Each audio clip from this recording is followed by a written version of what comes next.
ग्राम विकास हो। तो राष्ट्रीय लोक आंदोलन जो पिछले 4 साल 5 साल में जो अभी महाराष्ट्र के अलग अलग जिलों में और देश के अन्य हिस्सों में जो काम कर रहा है, उसी के बारे में थोड़ा विस्तार से बात करने और किस तरह से महाराष्ट्र की गतिविधियों में और देश में राष्ट्रीय लोक आंदोलन के माध्यम से सहकारिता, ग्राम स्वराज और भ्रष्टाचार उन्मूलन के क्षेत्र में काम किया जा सकता है, स्वराज के क्षेत्र में काम किया जा सकता है, उस पर ये चर्चा होनी है। तो मैंने मूल विषय बता दिया है। और दत्ता जी, क्या आप जुड़ गए हैं? दत्ता औरी जी, दत्ता जी।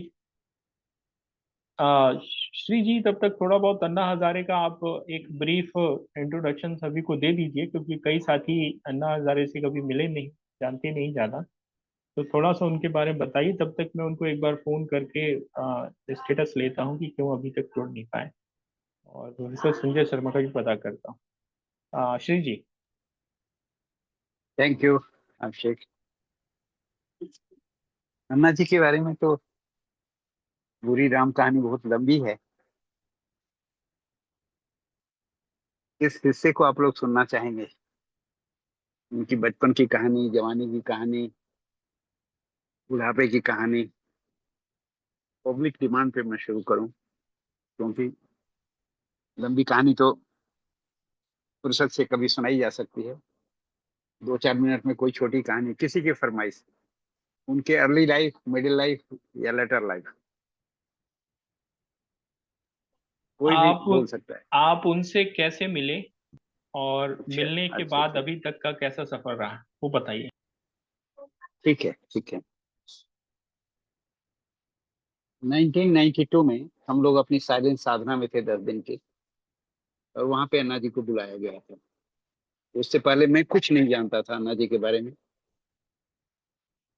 लेकिन दिन भर हम लोग साथ में रहे 92 में। हम लोगों का एक आश्रम था मुंबई के पास। दिन भर में ऐसा चमत्कार हुआ कि मुझे लगा कि ये काम तो भारत के हर गांव में होना चाहिए। उसके बाद से बस जुड़ते चले गए हम लोग। और ऐसा हुआ कि मैं अपना जो हम लोगों का बेसिक प्रोग्राम एसएसवाई होता था, कभी दिल्ली में कर रहा हूँ, कभी गोवा में कर रहा हूँ। तो ऑलमोस्ट आई वाज हिप्नोटाइज अन्ना जी की सारी गतिविधियों को देखते हुए। तो जब भी प्रोग्राम खत्म होता था तो एक बस लोड हमारे मेडिटेटर्स पूरा आते थे, रालीगंज विजिट करते थे, और फिर 1-2 दिन के बाद चले जाते थे। 94 में ऐसा हुआ कि उनको 150 गांव अपने गांव जैसा सर्वांगीण विकास के लिए करना था, और उसके लिए उन्होंने बहुत प्लान करके 2-2 वॉलंटियर सारे गांव में डाले थे। एक वॉलंटियर उसी गांव का होता था, और एक बाहर किसी एनजीओ या किसी भी सार्वजनिक संस्था से होता था। हम लोगों को ब्रेन हुआ आया कि उन सबको SSY basic knowledge, teacher training कुछ इस तरह से दिया जाए कि वो बच्चे गांव में गुरु के रूप में स्थापित हो जाए। तो उस यज्ञ में मैं लगा, और 1.5 साल वो चलता रहा। फिर उसी के साथ साथ जितने गांव में काम हो रहे थे उसमें भ्रमण होता रहा। एक गांव में मैं भी टिक गया उसी बीच में, कि बीच बीच में उन लोगों का देखभाल कर रहा हूँ, फिर बीच में उस गांव को देख रहा हूँ। तो ये लंबा एसोसिएशन 94 से 96 तक चला। अभी भी है, संबंध है, लेकिन वो सब कार्यक्रम क्या हुआ, कैसे हुआ, वो इतिहास रह गया। तो ये ब्रीफ में रहा मेरा एसोसिएशन। जी। हर हर बार आ, इनके गांव में जाने के बाद मैंने यही देखा कि हर रोज कुछ नई चीज सीखने को मिलती है। आज तक मेरा यही है कि जब भी जाता हूँ, विद्यार्थी की तरह से जाता हूँ, स्टूडेंट की तरह जाता हूँ, कुछ ना कुछ नई चीज मिल ही जाती है हर बार। हाँ, कुछ पूछ रहे थे आप अभिषेक? नहीं नहीं, मैं पूछ नहीं रहा था। मैं थोड़ा सा ये आपसे प्रश्न कर रहा था कि जो अन्ना जी हैं, जी आ, अन्ना जी से जब से आप संपर्क में आए, और जो ये 2011 का आंदोलन हुआ और जो सारी गतिविधियां हैं, तो इसमें जो अभी पिछले 8-10 साल में अन्ना जी के स्वास्थ्य की वजह से थोड़ा सा गति धीमी पड़ी, और किस तरह से वो सारी चीजें जो वो चाह रहे थे उसमें थोड़ा स्लो आया है, स्पीड स्लो ही। तो इसकी कौन कौन सी वजह है? एक तो उनके स्वास्थ्य है सबसे प्रमुख वजह, और कौन कौन सी वजह है? नहीं नहीं नहीं, स्वास्थ्य तो एक छोटा सा बहाना हो सकता है, हम्म, लेकिन जो मैं अन्ना को समझा, विवेकानंद को आइडियल मानते हैं, गांधी जी के रास्ते पे चलते हैं, सत्य में जीना चाहते हैं, और सत्य में बहुत सारी चीजें आ जाती है। उनकी जिंदगी में जो कुछ भी हुआ, मुझे याद है मैं 94 में ही जब बहुत क्लोज हुआ तो उनसे कहा करता था कि अन्ना, तुम्हें शायद नहीं पता है कि सबसे करप्ट अगर गवर्नमेंट ऑफ इंडिया का कोई डिपार्टमेंट है तो एंटी करप्शन डिपार्टमेंट होता है। और उन दिनों हम लोग बहुत सारे युवाओं को लेके, विद्यार्थियों को लेके एंटी करप्शन मूवमेंट में ही ज्यादा हम लोग, कुछ नोविस तरीका था जिस तरह से करते थे। तो उस समय से मैं कहा करता था कि ये जितने बच्चे हैं ना, इनके मुंह पे जब भी करप्शन का खून लग जाएगा तो ये गवर्नमेंट ऑफ इंडिया के एंटी करप्शन डिपार्टमेंट से भी ज्यादा करप्ट हो जाएंगे। और ये मैंने देखा कि अन्ना जी जब भी किसी आंदोलन में होते थे तो ज्यादातर वो ग्रुप नहीं इकट्ठा करते थे। कई बार ऐसा हुआ कि जैसे मान लीजिए, एक बार मैं वहां था तभी ये केस हुआ था कि किसी डिस्ट्रिक्ट में किसी एसपी ने इतना पॉपुलर काम किया था कि पब्लिक वहां सिंपैथाइज हो गई थी। अचानक कहीं प्रोस्टिट्यूशन हो रहा था ऑर्गेनाइज्ड वे में, और वहां रेड किया, और कोई पॉलिटिशियंस का हाथ उसमें पाया गया। ओवरनाइट उसका ट्रांसफर हो गया।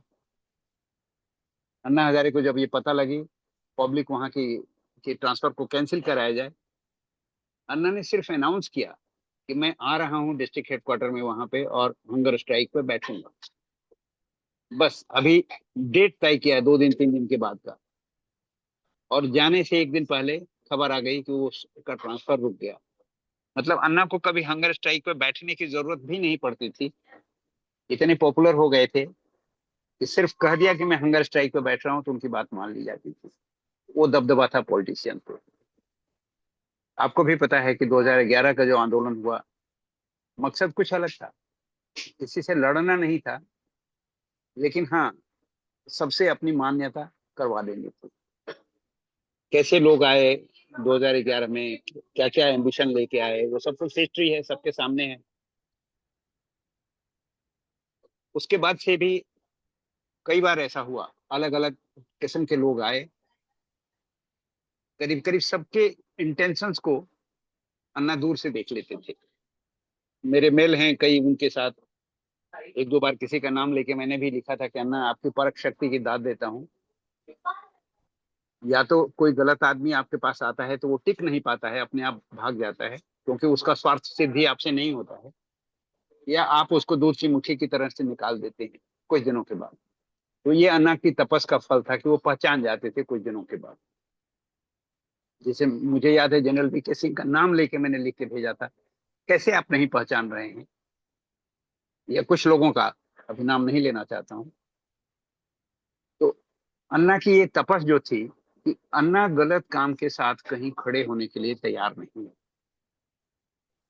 और ज्यादातर आज के समाज में जो लोग पॉलिटिकल एम से, कि अपनी पॉलिटिकल एम्बिशन मेरी सिद्ध हो जाए, वो हमेशा अन्ना को मिसयूज करने की कोशिश की, और इसीलिए अन्ना धीरे धीरे धीरे उससे दूर हो गए।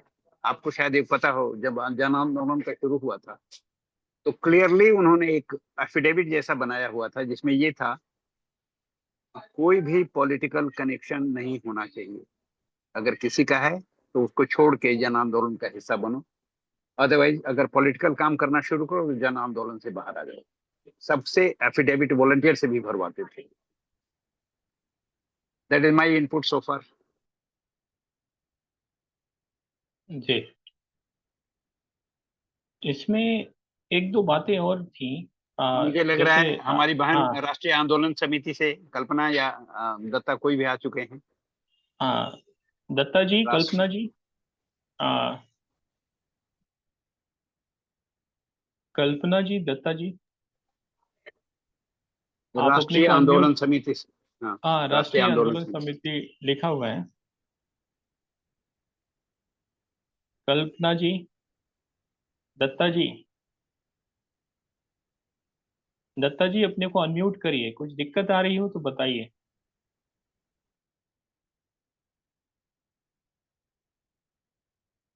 दत्ता जी।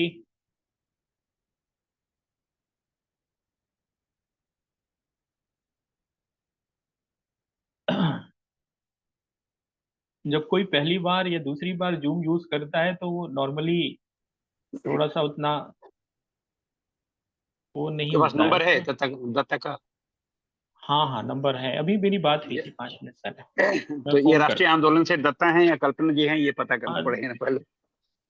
हाँ कोई हाँ, नहीं, मैं तब तक देखता हूँ। आपका कोई सवाल पूछ रहे थे, आप कुछ पूछ रहे थे। जी, मेरा आ, ये सवाल था कि जो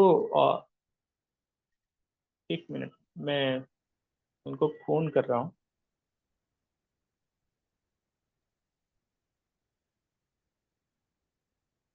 मेरा आपसे ये प्रश्न था कि ये जो शराबबंदी का जो मुहिम हुई और उसका अभी ग्राउंड पे क्या असर एक दिखाई मिनट, देता है? ये राष्ट्रीय आंदोलन का माइक खुल गया है। अच्छा अच्छा, ठीक। राष्ट्रीय आंदोलन समिति, प्लीज अपने को इंट्रोड्यूस कीजिए। जी, दत्ता जी, कल्पना जी, मैं आपका नाम नहीं पहचान पा रहा हूँ, कृपया। हाँ, हाँ, हेलो। एक्चुअली मैं कल्पना जी हैं ये। सफर में हाँ हाँ, वो ट्रेवल कर रही हैं, इस वजह से मैं थोड़ा सफर में नेटवर्क का हूँ। प्रॉब्लम। जी जी जी। थोड़ा सा आप राष्ट्रीय लोक आंदोलन के बारे में एक हाँ, इंट्रोडक्शन दे दीजिए अभी, राष्ट्रीय लोक आंदोलन और उसकी आने वाली गतिविधियां, और महाराष्ट्र में जो ग्राम पंचायत चुनाव है इसके बारे में राष्ट्रीय लोक आंदोलन की सोच और तैयारियां। ये 3 विषय हैं जिसपे आपको सुनना चाहेंगे कल्पना जी। कल्पना जी, मैं राष्ट्रीय लोक राष्ट्रीय आंदोलन की। जी। लोक आंदोलन के अध्यक्ष माननीय अन्ना हजारे साहब है और मैं कार्याध्यक्ष हूँ। और आपका सेकंड सवाल क्या था?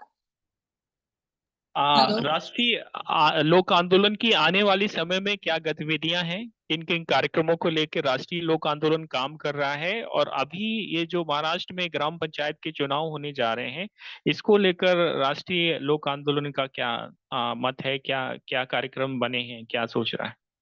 ये कुछ प्रश्न है, इसी पे विस्तार से सभी को, साथियों को बताइए, और किस तरह से राष्ट्रीय लोक आंदोलन से और साथी जुड़ सकते हैं। जी। हेलो। हेलो। जी जी, आपको सुना ही नहीं दिया। हमने पूछा है कि राष्ट्रीय लोक आंदोलन की आने वाली समय की गतिविधियां और किस तरह से राष्ट्रीय लोक आंदोलन से साथी जुड़ सकते हैं, इसके बारे में बताइए, और जो ग्राम पंचायत का चुनाव है उसमें राष्ट्रीय लोक आंदोलन किस तरह की महाराष्ट्र में भागीदारी करने जा रहा है, या क्या उसका कार्यक्रम है, उसके बारे में बताइए। राष्ट्रीय लोक आंदोलन किसी चुनाव में भागीदारी नहीं दे रहा है, नंबर 1। और नंबर 2, फिलहाल तो गतियां मतलब जो भी गतियां जो भी चल रहा है वो अभी फिलहाल पूरे महाराष्ट्र में हम लोग संगठन मजबूती से बना रहे हैं। और आने वाले समय में ये जो देश के हित में जो अच्छी मांग है, जो कार्यकर्ता डिसाइड करेंगे उसके हिसाब से हम लोग आंदोलन की तैयारी। हेलो। हाँ जी जी आवाज जी, आवाज आ रही है आपकी, आ रही है। अभी आप ट्रेवल कर रहे हैं इस वजह से, ये तो मैं, मेरा प्रश्न ये था, जो राष्ट्रीय लोक आंदोलन के जो 6 विषय हैं, शराबबंदी, green bank, water shade work, education for all, untouchability removal, और ग्राम सभा, तो इन पर थोड़ा सा विस्तार से बताइए, इनमें से किन किन विषयों पे काम हो रहा है और कहाँ कहाँ हो रहा है, और कैसे इसमें मजबूती दी जा सकती है मिलकर। ये महाराष्ट्र में हम लोग काम कर रहे हैं, हर जिला में काम कर रहे हैं, हर जिला में मजबूती से संगठन की तैयारी कर रहे हैं, संगठन बना रहे हैं। और आने वाले कुछ समय में हम लोग एक अच्छी मांग लेके आंदोलन करें सरकार के पास। जैसे कि किसानों का सवाल है, शिक्षा है, जैसे बहुत सारे सवाल है। मनरेगा को किसानों से जोड़ना, हेलो। जी जी, आपकी आवाज आ रही है, आ रही है। हाँ, तो बस बस जी। यही है, लेकिन ये लोक आंदोलन कोई चुनाव नहीं लड़ रहे हैं।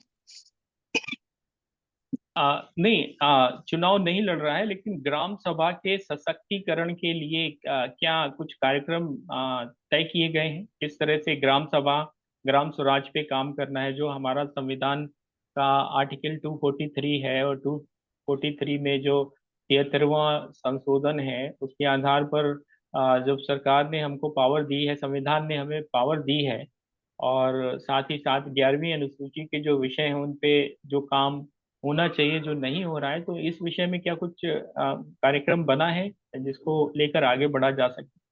नहीं नहीं, कार्यक्रम बनाने वाले हैं, अभी तक कार्यक्रम बना नहीं है, लेकिन बनाने वाले हैं। और ग्राम जी। सभा पे भी हम लोग काम करने वाले हैं, लेकिन अभी पूरी तैयारी चल रही है महाराष्ट्र में पूरे संगठन की। मतलब दो। जी। ये जो अनटचेबिलिटी का मामला है, छुआछूत, जाति प्रथा, जातिवाद, इसको लेकर कुछ कार्यक्रम चलाया जा रहा है, या इसको भी अभी इस पर वो हो रहा है?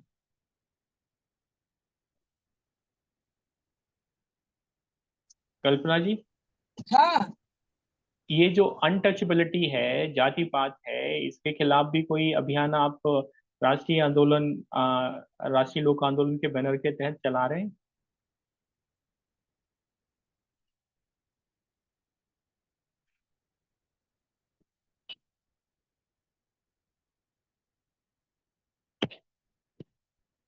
जी, कुछ नेटवर्क की दिक्कत है कल्पना जी के साथ, वो क्योंकि ट्रेवल कर रही हैं अभी, वर्धा से मुंबई की तरफ जा रही हैं, तो नेटवर्क का प्रॉब्लम रहता है उस क्षेत्र में। आ, हमारे बीच में अन्य साथी भी जुड़े हुए हैं, अभी दत्ता जी जुड़ने वाले हैं, वो शायद बेटर नेटवर्क उनको मिल रहा होगा, ऐसा हम अपेक्षा करते हैं। तो दत्ता जी आएंगे तो वो इस विषय में और जो बातें हैं वो बताएंगे। कल्पना जी राष्ट्रीय लोक आंदोलन की नेशनल वर्किंग प्रेसिडेंट हैं, और दत्ता जी उसके ट्रेजरर हैं, कोषाध्यक्ष हैं। अ, तो ये जो 6 विषय हैं, उसमें अल्कोहल को बंद करना, जिसको लेके अन्ना जी ने बहुत लंबी लड़ाई लड़ी थी, और इसमें वो कुछ हद तक सफल भी हुए, और वो कुछ समय तक सफलता रही भी, लेकिन जिस तेजी से समाज में समाज की सोच में बदलाव आ रहा है, उस तेजी से शायद जो हम लोग हैं, सामाजिक लोग जिसे हम लोग अपने को बोलते हैं, तो उस तेजी से उस गति से काम नहीं कर पा रहे हैं, और इस वजह से ये सारी चीजें जो हैं वैसी की वैसी हैं, स्थितियां जस की तस हैं। हमारे बीच में जीवन चंद्र उप्रेती जी हैं, ये राष्ट्रीय शराबबंदी आंदोलन से जुड़े हुए हैं। इस बारे में, ये शराबबंदी क्यों नहीं हो पा रही है, क्या समस्याएं हैं, क्या क्या इसमें किया जाना चाहिए, इसके बारे में थोड़ा बताएं, क्योंकि जी विषय वही है, राष्ट्रीय लोक आंदोलन का ही है। जी जी और जी। आ, जी धन्यवाद अभिषेक जी, मौका दिया मुझे। एक्चुअली ऐसा है, इसको हम लोग बहुत कई सालों से लगे हुए हैं इसके पीछे, शराबबंदी के साथ उन्होंने उसके अलावा नशाबंदी भी कर रखा है, क्योंकि इसका मूल कारण ये था, जो हमको लगा, क्योंकि उत्तराखंड में एक नारा चलता था कि सूर्य अस्त, उत्तराखंड मस्त। तो इसको देखते हुए हमने बड़ा बुरा लगा, कि हमने कहा भाई इस तरह से तो ये, और वाकई में वहां पर बच्चे बच्चे लोग जो है स्कूल जाते समय थैलियां रख ले जाते थे, और इतना पर्याप्त मात्रा में वहां उपलब्ध कराई जाती थी। उसको देख के हमने सोचा कि इसमें कुछ रोक लगाना चाहिए। तो हम लोगों ने एक मुहिम छेड़ी। सुल्तान सिंह हमारे ऑल ऑल इंडिया संयुक्त शराबबंदी मोर्चे के अध्यक्ष हैं। अभी हम लोग का एक डेलीगेशन राष्ट्रपति से भी मिला है, राष्ट्रपति जी ने भी आश्वासन दिया है। उसमें 6-7 लोगों का डेलीगेशन हम लोग गए थे दिल्ली, राजघाट पर सत्याग्रह भी किया था, और उसके बाद हम लोगों ने वहां पर से फिर राष्ट्रपति जी से एक डेलीगेट मिलके ज्ञापन दिया है। तो इसका मूल कारण ये है, हम चाह रहे हैं कि जो बच्चों पर, युवा पीढ़ी पर इसका बहुत गलत असर पड़ रहा है, और बच्चे से जो है नशा करने लगे। और ये नशा फिर यहाँ से शुरू होता है और इस पर फिर इंजेक्शन लगाना और वो सूंघने वाला क्या है, और कई तरह के नशे हैं ये, और ये बच्चों को बर्बाद कर रहा है। तो हमने इसकी मुहिम उत्तराखंड में तो चलाई है, क्योंकि मैं उसका कोर कमेटी का मेंबर भी हूँ, ऑल इंडिया संयुक्त शराबबंदी मोर्चे का, और उत्तराखंड का प्रभारी भी हूँ और उसका संयोजक भी हूँ। तो हम लोग ये चाह रहे हैं कि हर स्कूल में हम कम से कम बच्चों को बचा रहे हैं, बच्चों के पास हम जा जा करके उनको इसके लाभ हानि बताते हुए उनको उनके दिमाग में क्लियर कर देते हैं कि भाई ये चीज अच्छी नहीं है, आपको इधर नहीं जाना है, और इसके क्या क्या दुष्परिणाम परिणाम है वो भी हम उनको बच्चों को बताते हैं। और उसके साथ साथ हम उनको योग की ओर डाइवर्ट करते हैं। हमारा कहना अगर नशा करना है तो अध्यात्म का नशा करो, और वो हम उसके ट्रेनर भी हैं, हम उसके शिक्षक भी हैं। हम कहते हैं उससे ज्यादा नशा हम आपको दिला देंगे, आप हमारे पास बैठिए। और तो हम लोग इस तरह से माइंड डाइवर्ट कर रहे हैं लोगों का। तो आप देखिए कहाँ तक सफलता मिलती है। और इसमें एक ग्रुप दिक्कत आती है, भी जो उत्तराखंड की बात बता रहा हूँ, कि उसमें हमारे यहाँ मैक्सिमम सैनिक लोग हैं।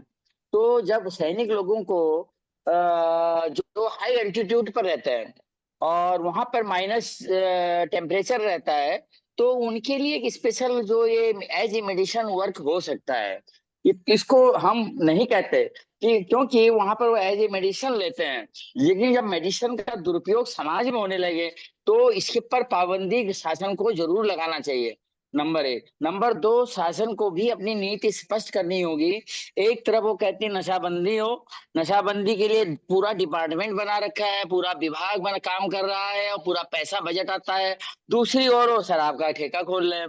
तो ये कौन सा नीति है, ये हमारे समझ में नहीं आ रही है। ठीक करिए, आप उसको कंट्रोल करिए, पहले धीरे धीरे उसको कम किया जा सकता है। हम इसी ऊपर लगे हुए हैं। Thank you. श्री जी, मेरा आपसे प्रश्न है, क्योंकि आपने ये सारी चीजें देखी हैं, अन्ना हजारे का शराबबंदी अभियान और नशाबंदी अभियान भी देखा है। महाराष्ट्र में आप रहते हैं और लंबे समय से रह रहे हैं, आपने भी बहुत सारे समाज सुधार के कार्यक्रम चलाए, ये नशाबंदी क्यों नहीं हो पा रहा है? कोई भी जी जी। चीज जिसको हम गलत कोई भी चीज जिसको हम गलत कह रहे हैं, वो व्यक्ति जो उस व्यसन में पड़ा हुआ है उसको तो वो सही मान रहा है। तो ये जन जागरण का मुद्दा है, और जन जागरण में हम किसी एक चीज को सिंगल आउट नहीं कर सकते हैं कि शराब लेना या ड्रग लेना बुरी बात है। जन जागरण में सब कुछ आ जाता है कि एक स्वस्थ अच्छा जिंदगी कैसे जिया जाता है, उसके अलावा जो कुछ भी है वो सब व्यसन के अंदर ही आता है। झूठ बोलना, धोखा देना, फरेब करना, दंगा फसाद करना, मतलब जो भी समाज के लिए हितकर नहीं है, वो अहितकर क्यों कर रहा है? क्योंकि उसमें उसको कुछ चीज मिल रहा है जो कि अन्य तरीके से नहीं मिलता है। मान लीजिए कि उस व्यक्ति को आदत है कि कोई मुझे पहचाने, कोई मेरी इज्जत करे। तो जितने अच्छे लोग हैं वो देख रहा है कि कोई उनकी इज्जत नहीं करता है, लेकिन अगर कोई एक क्रिमिनल हो जाता है तो उसकी सब लोग इज्जत करते हैं। समाज की धारा इतनी उल्टी हो चुकी है कि जो गलत काम है उसी की तरफ प्रवृत्ति, जो फेमस होना चाहता है, जो अपने को प्रसिद्ध मानना चाहता है, पावरफुल दिखाना चाहता है, तो ये सब चीज उसी का हिस्सा है। सिंगल आउट करने की बजाय हम लोगों को बहुत गहराई में जन जागरण पे काम करना पड़ेगा। अभी जैसे सुप्रीति जी बोल रहे थे कि बच्चों को हम जाके सिखाएं, हमें क्यों बच्चों को जाके सिखाना जरूरत पड़े? उनके माता पिता और उनके टीचर अगर वो जागरूक हैं, वो खुद जिम्मेदारी ले सकते हैं कि मैं ना करूं और मेरे बच्चे ना करें। लेकिन माता पिता खुद अगर सैनिक हो या किसी भी कारण से वो शराब में डूबे रहें या हर गलत काम करते रहें जो समाज के लिए अहितकर है, टीचर हैं या जो भी समाज के जो अग्रज कम्युनिटी है, तो उनको गलत काम करने का लाइसेंस रहे और बच्चों को हम कहें कि तुम गलत काम नहीं करो, तो बच्चे हमारा मजाक उड़ाएंगे। भले हमारी बात 10 मिनट 5 मिनट के लिए वो सुन लें, लेकिन अंदर से वो हंसेंगे कि क्या तुम पागल जैसी बात कर रहे हो, मेरे तो समाज में सब लोग ऐसा ही कर रहे हैं जैसा मैं कर रहा हूँ। तो ये एक बड़ी जटिल चीज है। वो प्रीति जी शायद कुछ कहना चाहते हैं, या कोई साथी जिनका नाम नहीं है वो भी हाथ उठाए हैं, जरा पूछ लें। नहीं, अभी हम दत्ता जी को आमंत्रित करेंगे। दत्ता जी जुड़ चुके हैं हमारे बीच में।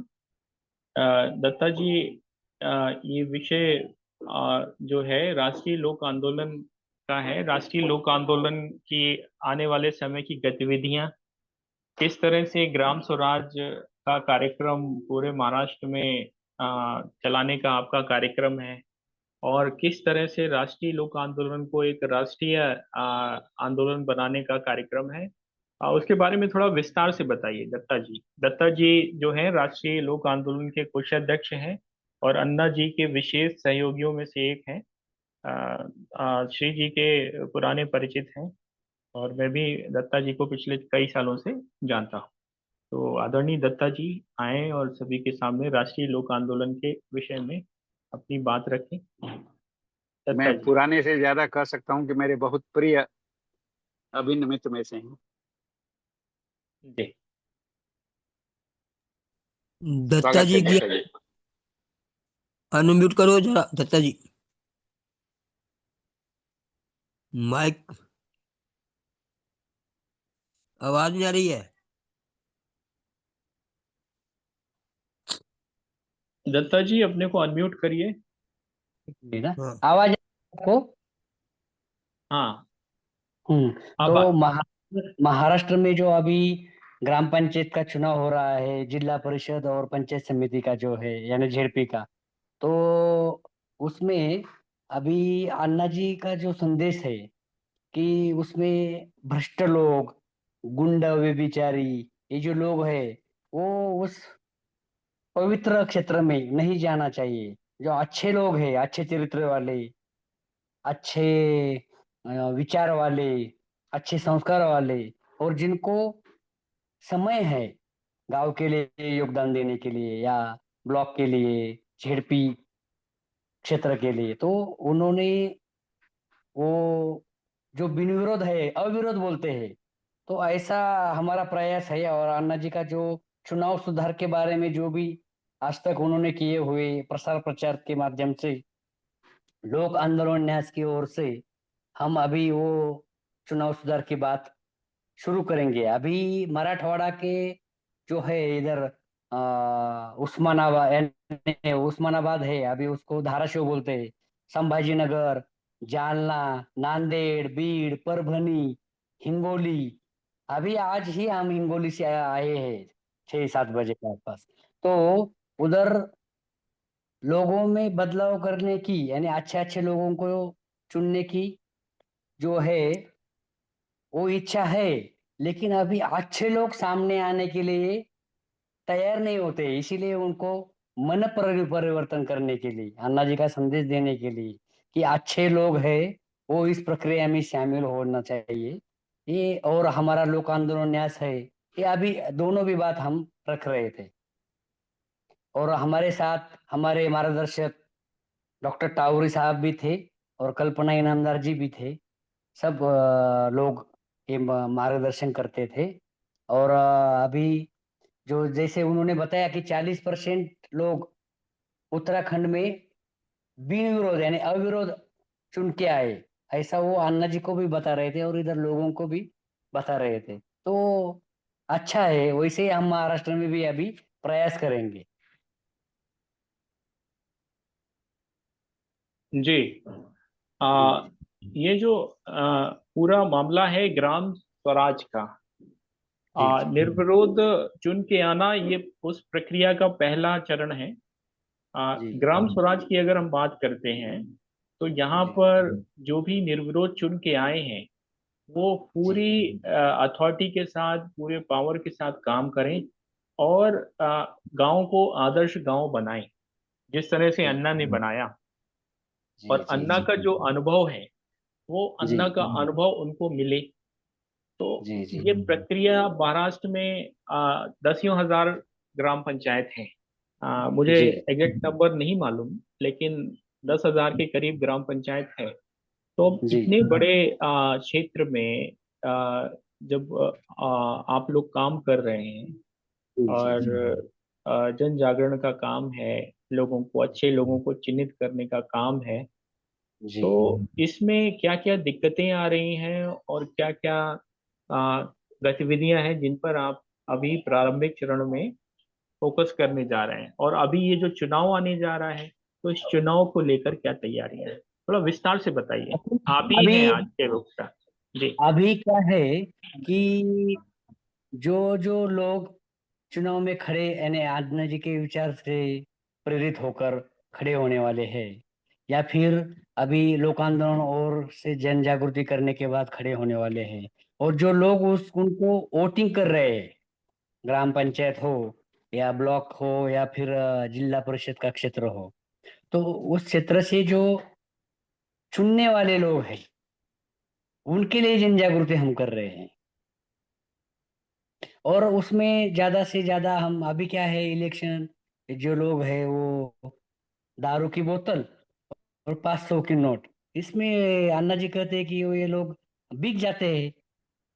तो ये बिकने नहीं देने के लिए क्या क्या प्रयास करना चाहिए, वो प्रयास हम कर रहे हैं कि अभी उनके विचार में थोड़ा बदलाव आना चाहिए।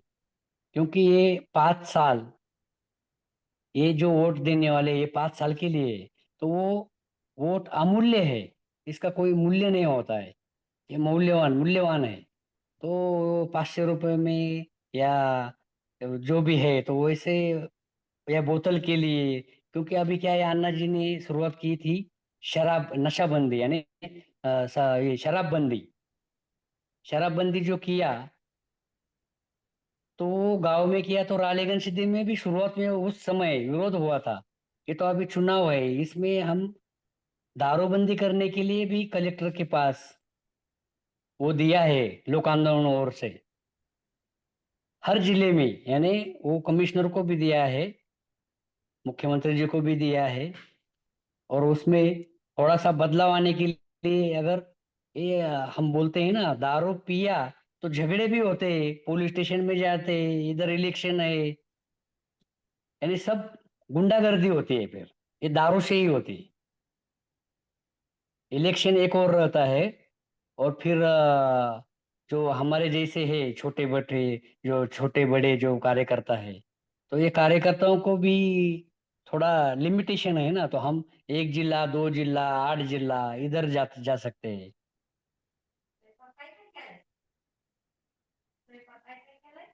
तो अभी अन्ना जी के विचार से प्रेरित होके हम ये जन जागृति करने वाले हैं और करते भी है। यानी हम 6-7 डिस्ट्रिक्ट में हम गए, अभी टावरी साहब उधर वर्धा गए और हम आए इधर रालेगंज सिद्धि, यानी आज दोपहर ही 2 बजे हम निकले थे। तो हमारे जो है अभिषेक जी भाई और श्री जी और डॉक्टर टावरी जी, ये सब समय विचारी जो लोग हैं, ये इकट्ठा होके हर एक का जो सुझाव है वो सब सुझाव, और जो लोग इस प्रक्रिया में है उनका भी हम मार्गदर्शन लेके ये काम करेंगे। महाराष्ट्र में ग्राम पंचायत चुनाव की डेट डिक्लेयर हुई या अभी आनी बाकी अभी है? 26 या 27 को ये जारी होगा, यानी इलेक्शन कमिश्नर जो है महाराष्ट्र के, तो वो डिक्लेयर करेंगे 26 या 27 को, अभी सब नवंबर। सब और चुनाव शायद 15 में नवंबर से 20 नवंबर तक ही डेट तय हुआ है, इसके बीच में ही होगा। अच्छा, 15 से 20 नवंबर तक ये हो जाएगा। यानी जिला परिषद और पंचायत समिति, और उसके जी। बाद 15 दिसंबर से 20 दिसंबर तक महानगर पालिका होने वाली है। अच्छा, हाँ, वो दिसंबर में होने वाली है। हाँ, और कुछ ग्राम पंचायत भी है जिनका कार्यकाल पूरा हो रहा है। तो वो महाराष्ट्र में ऐसा है कि अन्ना जी ने जो मांग की थी कि सरपंच है वो वार्ड वार्ड से वो जो बहुमत है वैसा नहीं, पूरे गांव से वोटिंग मांगता है, और फिर गांव किनको देगा, यानी एक ही सरपंच होगा फिर। जी। हम्म। तो गांव से संपर्क सरपंच वाला सिस्टम उत्तर प्रदेश में भी है, उत्तराखंड में भी है। जी जी गांव जी। वाले चुनते हैं अभी कौन इसमें। पूरे गांव में से एक, यानी गांव से सरपंच एक वोटिंग रहता है ना वो। हाँ हाँ, कैंडिडेट। एक ही वोटिंग रहता है। जी एक ही वोटिंग रहता है। तो अब मैं ये प्रश्न आपसे करना चाहता हूँ दत्ता जी, कि जी अन्ना जी ने अपना पूरा जीवन पूरा समाज को दिया, राष्ट्र को दिया। तो अभी जी अन्ना जी के प्रेरणा लेकर कुछ ग्राम पंचायतें जो कि जी। रालेगण सिद्धि की भांति और अन्ना जी के आदर्शों के भांति काम कर रही हैं, उनके बारे में थोड़ा सा बताइए, महाराष्ट्र में या और जहाँ कहीं भी आपको जानकारी। तो अन्ना जी का जो मुख्य काम है वो वाटर शेड डेवलपमेंट है, जैसे हम्म, संसाधन और पाणलोट क्षेत्र विकास। तो इससे प्रेरित होके जो जो बैच आई थी इधर, जो लोग विजिटर इधर आए थे, तो ये रालेगण सिटी में आकर प्रेरणा ली। वो जो है पालीवाल जी, हम्म, पालीवाल। जी हेलो। जी तो जी, आवाज आ पालीवाल, रही है। हाँ, तो पालीवाल जी जो है राजस्थान के, हाँ वो है। उनको भी अभी राष्ट्रपति जी ने जो अवार्ड दिया है ना, वो हाँ पद्मश्री, जी। तो सम्मानित किया है उनको। और दूसरे जो है हमारे नजदीक, यानी हम्म हमारे डिस्ट्रिक्ट के पास वाले जो ब्लॉक है हमारा नगर, अहिल्या नगर, तो हम्म हमारा पार्टनर है। तो उधर के पोपट पवार है, उनको भी पद्मश्री दिया है। यानी इन्होंने, दोनों ने भी हम्म शुरुआत में, पहले बैच में, यानी 92 में इधर बैच उनका था। 2-3 मंथ इधर काम किया रालेगन में, वो देखा। और हम्म उन्होंने अपने अपने गाँव जाकर वो थोड़ा थोड़ा शुरू किया। बाद में हम्म चुनाव में खड़े हुए और लोगों को लगा कि हम्म अच्छा आदमी है ये, अगर सरपंच बनेगा तो अच्छा विकास होगा। हम्म और 20 और भी लोग हैं, तो दोनों भी सरपंच हो गए। और दोनों को साथ में एक ही दिन में, यानी 92 के परिश्रम के बाद 2002-3 के आसपास वो सरपंच हुए होंगे। और फिर अभी 24 को या 23 को दोनों को एक साथ एक ही दिन पद्मश्री हम्म, अवार्ड मिला। यानी अन्ना जी के जो ये दोनों शिष्य है वो भी पद्मश्री बन गए। जी। जी तो अब ये तो आपके लिए एक बहुत बड़ा एक मार्केटिंग का वो भी है कि जी जी अन्ना जी के यहाँ पर जो लोगों ने सीखा उनको पद्मश्री मिला। और जी ऐसे ये जो चुनाव है, इस चुनाव में इसको प्रचारित करके बहुत सारे लोगों को जागरूक करते हुए और इस तरह के सरपंच बनाने का प्रयास आप लोग करें तो बहुत अच्छा होगा। और जी जी आप लोग कर रहे होंगे, बिल्कुल कर रहे होंगे। तो इसको किस तरह से हम लोग मजबूती दे सकते हैं और किस तरह से सहयोगी बन सकते हैं, क्योंकि बहुत बड़ा क्षेत्र है, बहुत सारे जिले हैं, बहुत सारे ब्लॉक्स हैं। तो इतने जी सारे क्षेत्रों में तो संभव नहीं है। लेकिन जी अगर हम फिर भी कुछ 100-200 जगह पर कुछ काम जी कर पाए और कुछ लोगों को मदद कर पाए जो कि जी वाकई अच्छे सोच के साथ काम कर रहे हैं, जी जी कुछ अच्छा करना चाहते हैं अपने गांव में, तो ऐसे जी। लोगों को पहचानने के लिए और उनके साथ काम करने के लिए क्या कुछ कार्य योजना बनी है? क्या है, शुरुआत में 95 में जब ये आइडियल विलेज का संकल्प बना था अन्ना जी का, हम्म तो ये ग्राउंड के ऊपर यानी वास्तविकता में उतर गया। और वो कैबिनेट मंत्री का, मिनिस्टर का दर्जा दिया और अन्ना जी को चेयरमैन बनाया सरकार ने, कि हम्म आप वो गांव चुनो, आदर्श गांव हम्म खड़े करो। और उसमें जो रानीगंज में किया है ऐसा ही मॉडल कीजिए। तो वो हम्म शुरुआत में 450 गांव लिया। तो हर एक गांव में अन्ना जी गए, हर एक गांव में, उस समय हम्म 95 से हम्म 2002 तक, यानी आरटीआई कई अनशन हम्म पर सिर्फ आदर्श गांव और जल संधारण हम्म और वाटरशेड डेवलपमेंट, इसमें ही काम किया अन्ना जी। शुरुआत में वही काम था जो हम्म 79 में उन्होंने रालेगन में शुरू किया था, वही वो हम्म 95 में पूरे राज्य में वो अध्यक्ष हम्म बने आइडियल विलेज, जो हम्म मिनिस्ट्री दर्जा रहता है उसमें। तो अन्ना जी बोले हम्म मुझे वो प्रोटोकॉल, पुलिस, मिनिस्ट्री का दर्जा, ये संरक्षण, ये नहीं चाहिए, हम्म गाड़ी ये नहीं चाहिए। मैं, हमारी ट्रस्ट की है वो गाड़ी, वो उसके साथ हम घूमेंगे, हर गांव हम्म में जाएंगे और पूरा रालेगंज जैसा 100% बदलाव नहीं, लेकिन 50-60% भी बदलाव आया तो भी चलेगा। तो 60% 70% बदलाव आ गया उस गांव में। तो 450 गांव थे तो 300 गांव आदर्श वो विलेज बने। तक अन्ना जी चेयरमैन थे तब तक।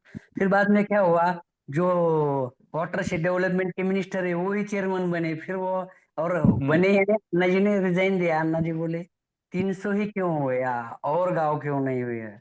क्योंकि ये शासन को लिमिट पड़ता है ना, 300 ही गांव करना है, 301 भी नहीं ऐसा। तो अन्ना जी बोले हमारा रास्ता अलग है, आपका विचार अलग है, तो आप अपना करो, हम हमारा अलग करेंगे। हम तो जनता की सेवा करते हैं, सेवा जारी रहेंगी। जी। तो मतलब 2002 से 2002 से फिर ये आरटीआई और भ्रष्टाचार नहीं, इस पर सारा ध्यान टाइम चला में, गया। अन्ना जी ने 2007-8 के आसपास रिजाइन किया होगा आइडियल विलेज का। हाँ हाँ।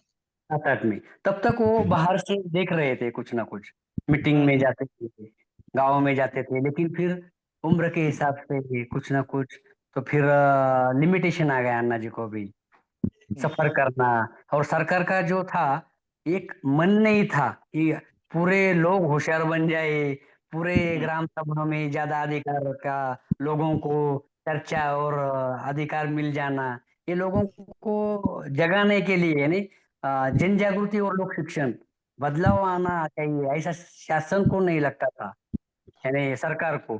फिर अन्ना जी नाराज हो गए और बोले अरे आप ये काम अच्छे मन से नहीं कर रहे, तो फिर हम हमारे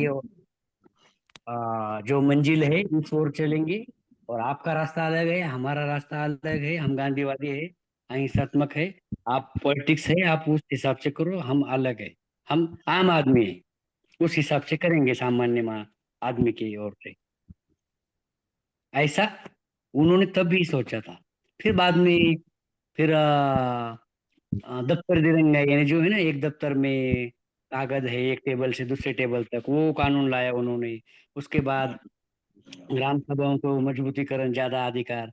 उसके बाद चुनाव सुधार के लिए दौरा किया। उसके बाद लोकपाल, फिर लोकायुक्त, किसानों के लिए, ऐसे अलग अलग किया उन्होंने कानून। जी।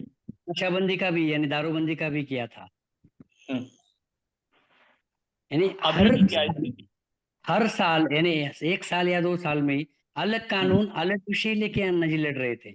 और हमारे सिर्फ लोकपाल का ही पता है लोगों को, यानी जी कि जो लोग है जो अन्ना जी को सिर्फ रामलीला और जंतर मंतर या केजरीवाल उसमें ही सीमित रखते हैं, वो सिर्फ लोकपाल ही जानते हैं, या फिर आरटीआई।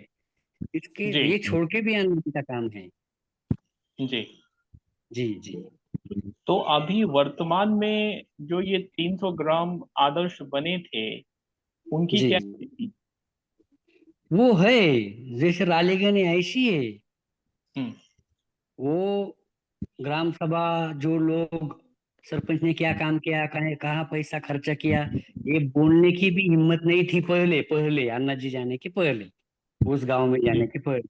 तो वो आम आदमी जो सामान्य नागरिक है देश का, हम्म वो उस गांव का, तो वो बोलने लगा अरे ये कितना पाइप लगा, कौन सी कंपनी का है, कैसा पंप है, किस कंपनी का है, ये टेंडर में क्या है, इसमें क्या है, बोलने लगा ग्राम सभा में। पहले डरते थे लोग प्रधान को, अभी सवाल पूछने लगे, आरटीआई डालने लगे अच्छे काम के लिए। जी तो ये भी बदलाव है ना, पहले बोलते नहीं थे। कितना निधि आ गया, जो भी आया तो वो सिर्फ बोर्ड पे, रोड पे नहीं। रोड पे निधि आ गया तो रोड पे कुछ भी नहीं, आया गांव में 5 लाख तो बोर्ड पे लगाया, और उधर कुछ भी नहीं।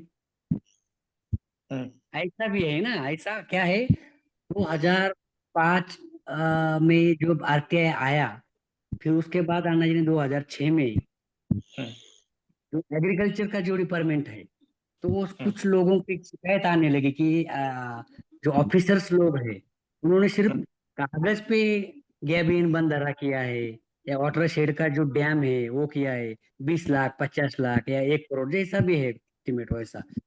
तो जी। जैसे जैसे एक गांव है जैसे रामपुर है एक्स वाई जेड, तो उस गांव में जो बोलते हैं ना हम जमीन गट नंबर 1 2 3 4, हम्म, तो जैसे एक एक्स वाई जेड गट नंबर में है वो हम्म, तालाब या फिर गैबियन बंदर है जो भी है डैम, तो हम्म, ऑनलाइन की टीम गई तो उधर कुछ भी नहीं था, और जो है बिल तो निकाला 50 लाख 20 लाख 5 लाख, एक एक ब्लॉक की ऐसी स्थिति थी।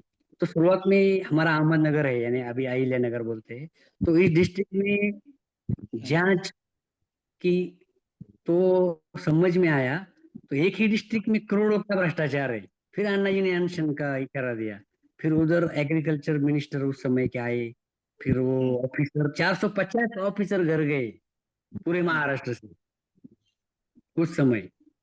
क्लास 1 2 और सभी जो भी दोषी है वो हम्म, घर गए।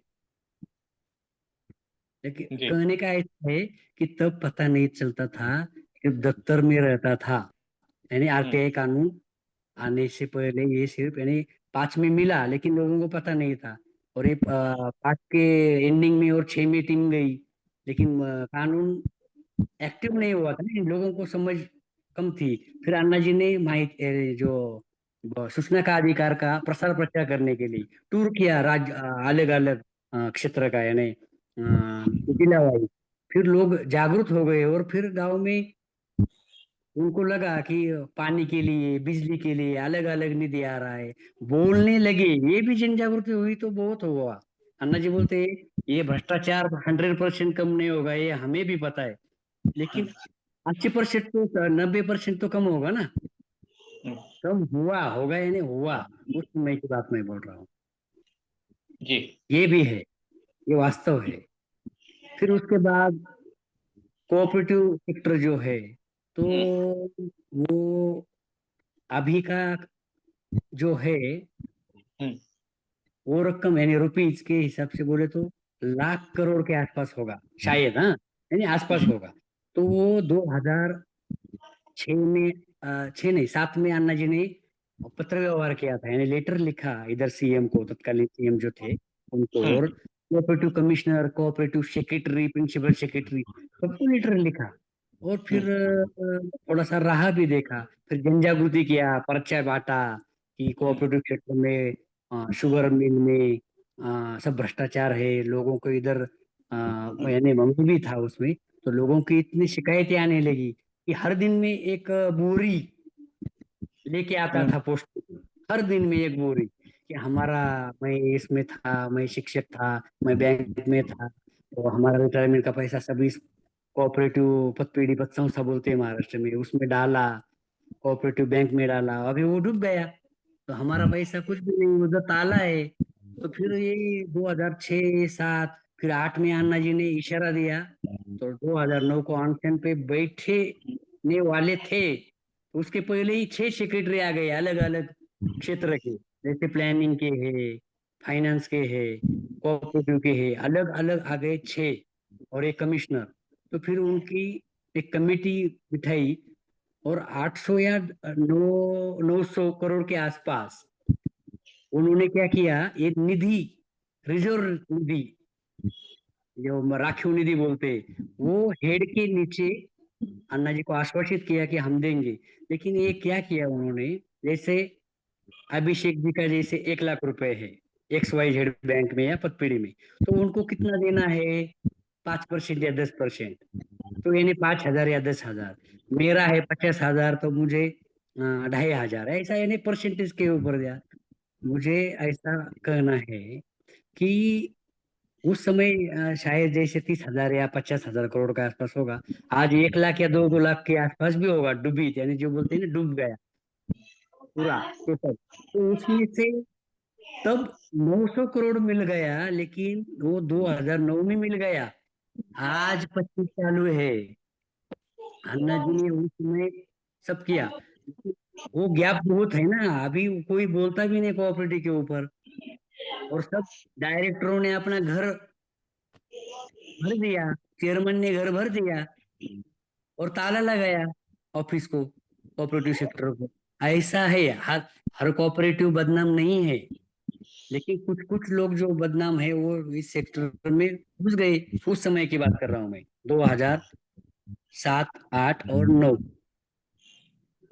ऐसे अलग अलग विषय पे जो किया। और हमें उस समय थोड़ा अनुभव कम था, यानी हम भी कॉलेज छूट गया था 2005 में, मेरा बीकॉम हो गया। और मैं अन्ना जी के साथ 2000 से ही टूर पे इधर उधर हो गए, 1 महीना तो उनके साथ ऐसा थोड़ा थोड़ा अनुभव आने लगा। और थोड़ा थोड़ा जो है, हम जो बोलते हैं ना, एक अन्ना जी के साथ काम करने की थोड़ी सी इच्छा थी, तो वो हमारी इच्छा पूरी हो गई वो 2005 में ही। जी। अच्छा, मैं एक आखिरी प्रश्न कर रहा हूँ क्योंकि इसके बाद हमारे अन्य साथी करेंगे। जी। ये थोड़ा सा क्वेश्चन आंसर फॉर्मेट में इसलिए बनाया गया क्योंकि इसमें जो विषय था, जिस विषय पे हम रखना चाहते थे, उसी विषय के इर्द गिर्द बात रहे। अन्ना जी। जी को पिछले 20-25 साल में बहुत सारे लोगों ने ठगा, जिसे बोलें कि धोखा दिया। तो हम्म। हर एक कार्यक्रम के बाद, हर एक अभियान आंदोलन के बाद कुछ ऐसे लोग निकले जिन्होंने कुछ गड़बड़ किया या कुछ उल्टा पुल्टा किया, और अन्ना जी के अभी ब्रांड मैं को मैं तो 2005 से, यानी 5 में बीकॉम हो गया, और उसके बाद एक्टिव ही उसमें संस्था है, या फिर अन्ना जी के साथ इधर उधर प्रोग्राम में जाना, जन जागृति के लिए जाना, जिधर भी जाते थे, दिल्ली हो, हैदराबाद हो, बेंगलोर, ये साथ में रहता था। तो ऐसा अन्ना जी भी बोलते थे, हाँ ये अच्छा आदमी दिखता है, हाँ ये होशियार है, ये सबको साथ में सबको साथ में चल चल के ये यानी प्रोग्राम करता है, अच्छा है, नेक है, ऐसा अन्ना जी को, ये अन्ना जी भोले है, अन्ना जी जी। भोले है और विश्वास रखते हैं। फिर भी ये क्या है, दिल्ली के आसपास वाले है, नहीं दिल्ली के ही नहीं, आसपास वाले हैं जैसे, कि ये जो लोग हैं अन्ना जी जैसे, ये अन्ना जी बोलते हैं, मैं भोला भाला हूँ, हर किसी के मुंह पे तो लिखा नहीं कि मैं शुद्ध आचार का हूँ या पारदर्शक हम्म, व्यवहार का हूँ। ये क्या है, अन्ना जी बोलते हैं, खुर्ची मिल गई हम्म, तो बदलाव आता है, खुर्ची मिल गई तो बदलाव। इसीलिए हमारा कभी आईएएस हो गया, कभी भ्रष्टाचार विरोधी जन आंदोलन हो गया, उसके बाद जनतंत्र मोर्चा हो गया, ऐसे ऐसे अलग अलग नाम दे दे के फिर ये संगठन हम्म, खड़ा करना पड़ा अन्ना जी को। अन्ना जी बोलते हैं, हर किसी के मुंह पे लिखा नहीं होता है कि ये भ्रष्टाचारी है या इसके मन में कपट है, ये कोई इसकी सूची नहीं है, या कोई हमें समझ में नहीं आता। इसीलिए थोड़ा सा प्रॉब्लम हुआ बीच बीच में, नहीं तो आज अन्ना जी का उम्र 90 के आसपास है। ये अन्ना जी का अगर 60 या 70 उम्र के आसपास होता, तो और भी देश में बहुत बदलाव आ जाते। हम्म। जी। बहुत बहुत धन्यवाद दत्ता जी। अभी हमारे बहुत सारे साथी हैं, वो आपसे प्रश्न करेंगे। जी। अ, जी। जी। दीपावली शुरू हो चुकी है, तो आपको दीपावली की बहुत बहुत शुभकामनाएं। आपको श्री भी जी, सभी को दीपावली का शुभेच्छा। श्री जी और अन्य साथी अपना हैंड रेज करें। श्री जी।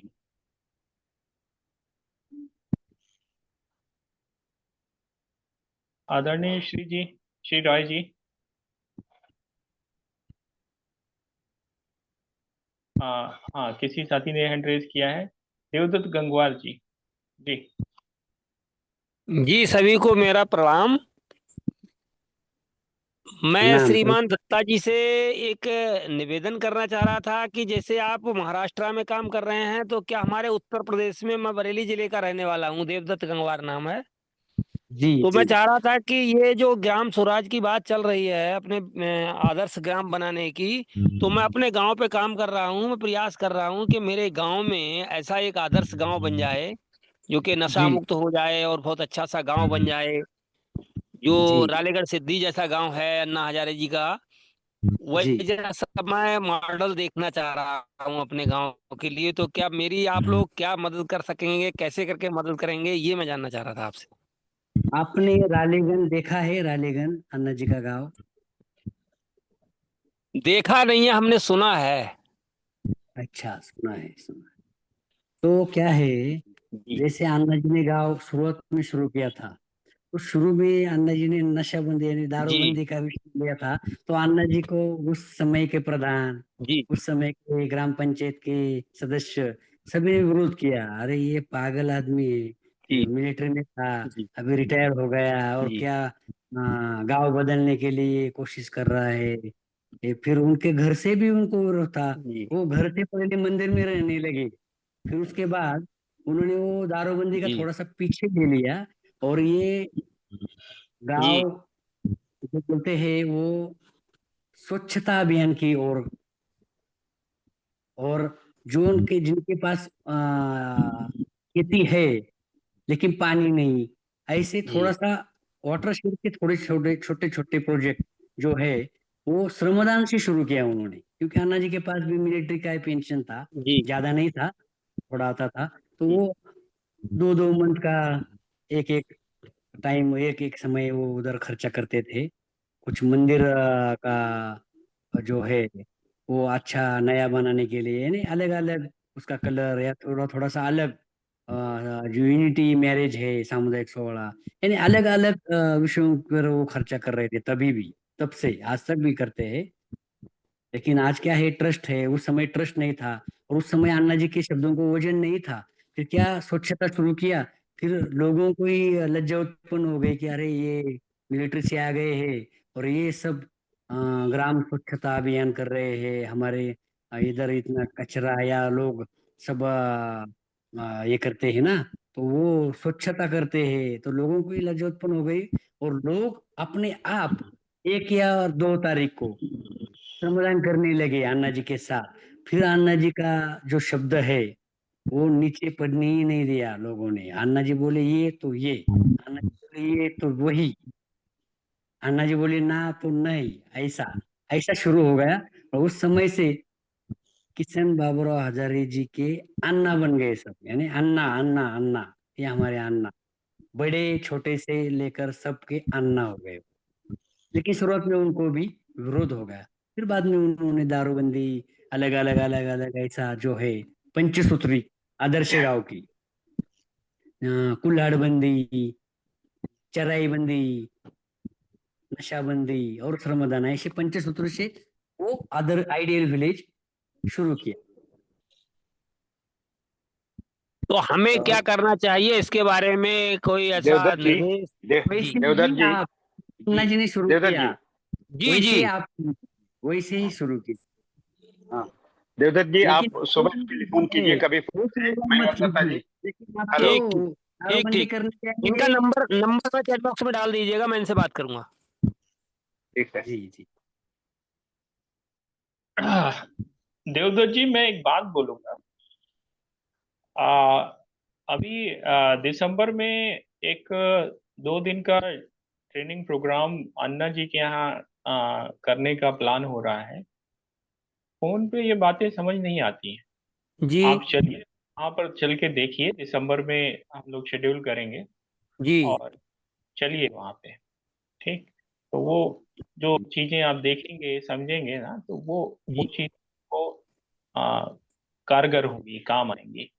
जी जी जी जी जी। और नंबर आपको उपलब्ध हो जाएगा, नंबर आपको दत्ता जी दे देंगे। ठीक अभिषेक, ठीक ठीक। दिसंबर एंड में रखना ताकि आपके तब तक मैं संपर्क में उत्तराखंड से आ जाऊं।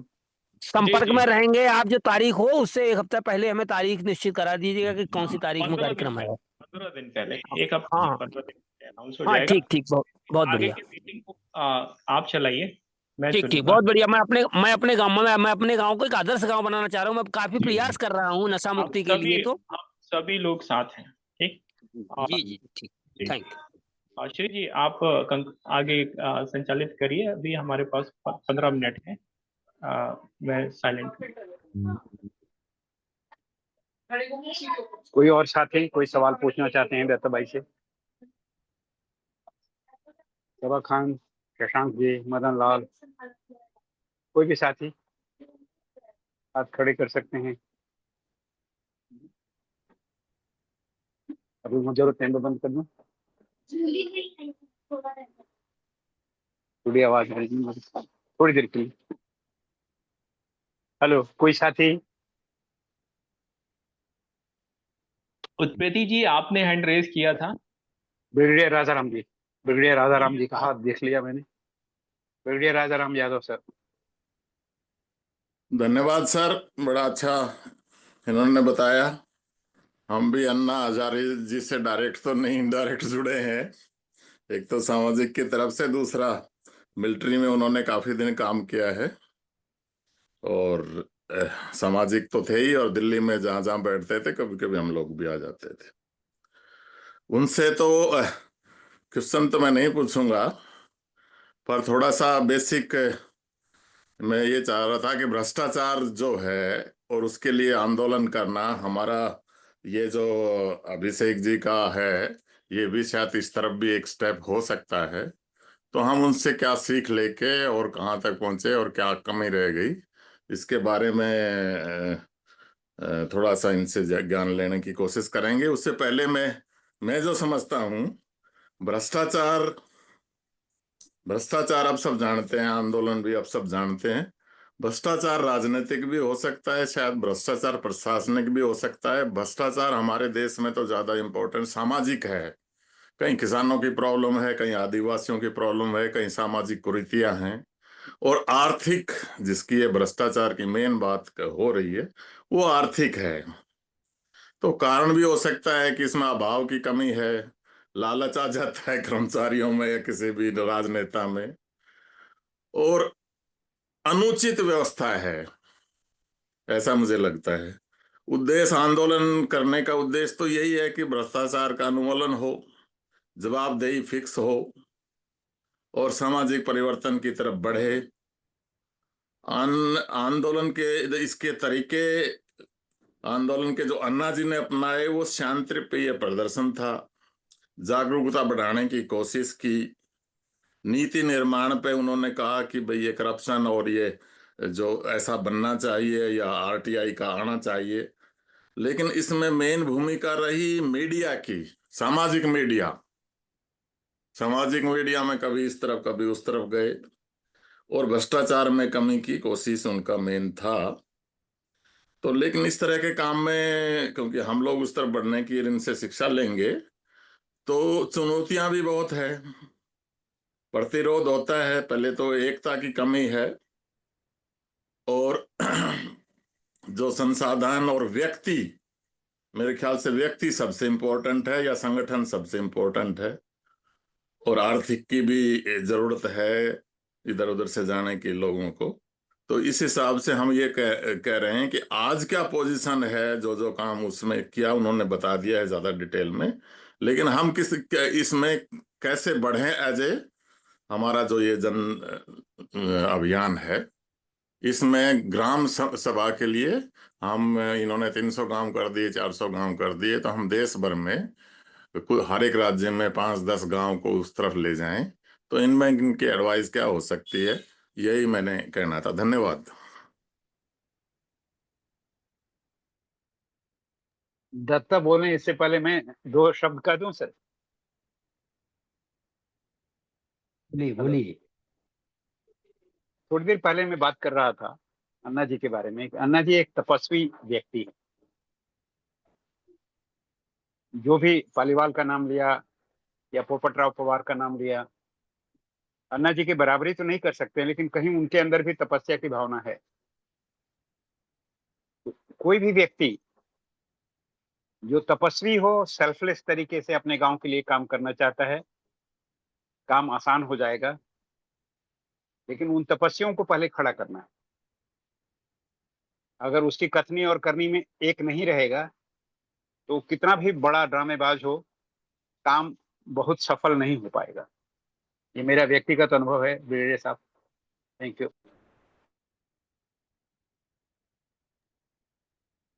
धन्यवाद सर।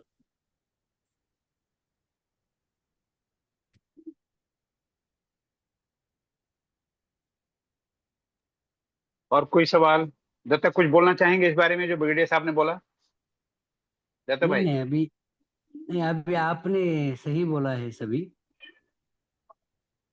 अभी जो जो लोग अपना गांव आदर्श गांव करना चाहते हैं तो उनका इधर दिसंबर में एंडिंग के आसपास अभिषेक जी बोले अभी, और डॉक्टर टाउर साहब भी पहले ही बोले हैं, तो ऐसा इधर एक 2 दिन का ट्रेनिंग रखेंगे, अन्ना जी मार्गदर्शन करेंगे और इनको पूरा गांव पहले कैसा था आज कैसा है ये पूरा 2 दिन में पता चलेगा कैसा हुआ है। फिर उनके गांव में जाकर फिर ये अच्छा आदर्श गांव आदर्श मॉडल खड़ा करने के लिए क्या क्या प्रयास करेंगे, उनके मन में है तो वो होगा।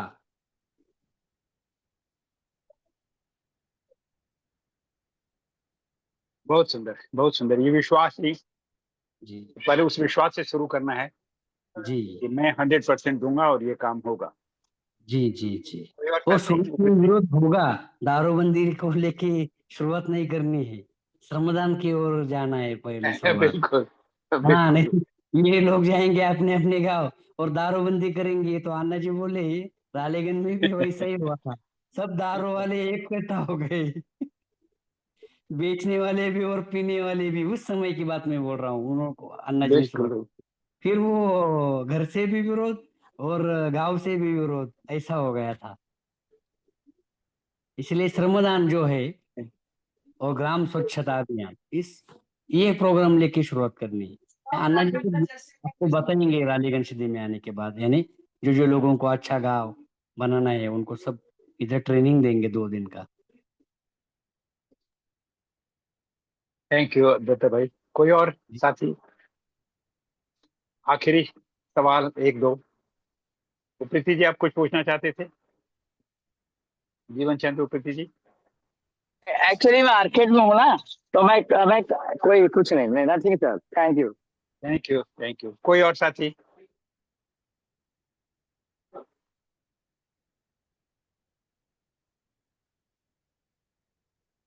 अगर कोई और साथी ना हो तो ब्रिगेडियर साहब से रिक्वेस्ट करूंगा कि धन्यवाद ज्ञापन करें और आज के लिए मीटिंग की समाप्ति की घोषणा की जाए। और एक करप्शन पॉइंट पे अगर कल आपको टाइम है सर तो एक कॉल कीजिए मुझे, थोड़ा और मैं खुलासा करूंगा। धन्यवाद सर, बहुत ही अच्छा जानकारी दी गई है और आगे के लिए गाइडेंस, आगे के लिए बहुत ही अच्छा हमें गाइडेंस मिली है।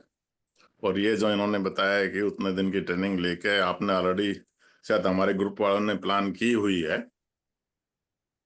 तो हम लोग उस तरफ जाएंगे, तो इसमें भी इनसे सीख के और फिर आगे इस तरह का कार्यक्रम बढ़ाएंगे। और यही शायद हमारा भी लक्ष्य है कि ग्राम से शुरू करके हम दिल्ली तक जंतर मंतर तक तो नहीं पहुंचेंगे, पहले अगर ग्राम से शुरू करके कुछ ग्रामों को भी, हर एक स्टेट में एक एक 2-2 ग्राम तक भी ग्राम स्वच्छता से शुरू करके और फिर ग्राम का जो भी हमारे प्रोग्राम है रूटीन में, जैसे किसानों का कैसे पूरे समाज का ग्राम विकास हो, उस तरह हम जरूर इनसे शिक्षा लेकर आगे बढ़ेंगे। इन्होंने बहुत ही अच्छी तरीके से पूरा एक्सप्लेन किया है, अन्ना का पूरा जीवन एक्सप्लेन किया है। हमारे तो छोटे मोटे वो गाड़ी में चलाते थे, मिलिट्री के थे, तो कहीं सुनते थे हम उस टाइम से भी, और हम उनसे बड़े प्रभावित हैं। मेरा एक जवान रालेगंज का है, मैं उस गांव में गया हूँ बहुत पहले, पूना में मैं पोस्टेड था, तो मैंने देखा है किस तरह डेवलप हुआ। मेरा तो एक बार विचार बन गया है श्री जी आपकी तरह कि मैं उधर ही एक फार्म बना के उस तरफ ही रहूं, पर मिलिट्री की सर्विस में वो कर नहीं सके, पर मुझे वो एरिया सबसे ज्यादा पसंद है। धन्यवाद से आइए, दत्ता जी। जिस गांव में मैं हूँ, जिस गांव में मैं हूँ वो आपका गांव है ना, वो तो अब तो है अब तो है, अब हमें दूसरा लेने की जरूरत नहीं, अब हमें ऑटोमेटिक मिल गया, जो हमारी इच्छा थी वो पूरी हो गई है। धन्यवाद साहब, बहुत बहुत दत्ता जी, धन्यवाद आपका। साहब धन्यवाद, thank you thank you thank you आज के लिए थैंक यू शुभरात्रि सभी दोस्तों को। दत्त थैंक भाई, यू। शुभ अन्ना जी को प्रणाम मेरा देना। जी जी जी सभी जी को तबीयत का ख्याल शुभ रखो। रात्रि। दीपावली की बहुत बहुत शुभकामनाएं दत्ता जी आपको, आपको भी। मन्ना जी। सभी को प्रणाम। जी प्रणाम, नमस्ते, थैंक यू, जल्दी थैंक यू, मिलेंगे, जल्दी मिलेंगे। धन्यवाद, धन्यवाद, धन्यवाद। धनतेरस का प्रणाम।